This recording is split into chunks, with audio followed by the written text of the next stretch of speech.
Então, nós já conversamos sobre o bruxismo do sono, em vigília, primário, secundário, e eu disse que o bruxismo nem sempre é um vilão. Então, que situações são essas em que ele não é um vilão?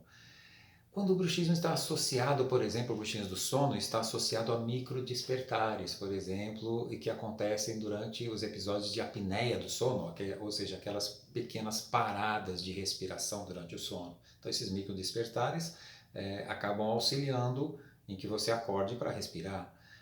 Por exemplo, nas situações de refluxo gastroesofágico, em que o ácido vem parar na boca, você faz essa deglutição, faz essa movimentação para esta proteção também de tecidos que não deveriam estar entrando em contato com ácido. Então, existem algumas situações em que o bruxismo acaba sendo benéfico, vamos dizer assim, né?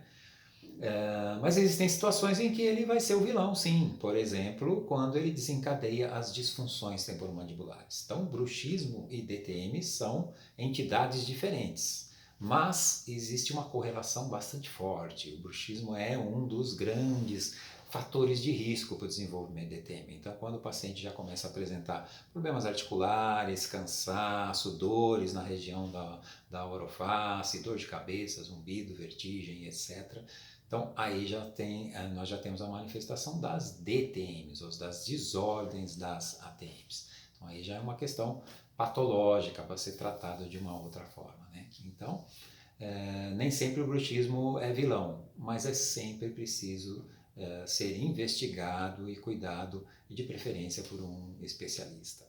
Um abraço!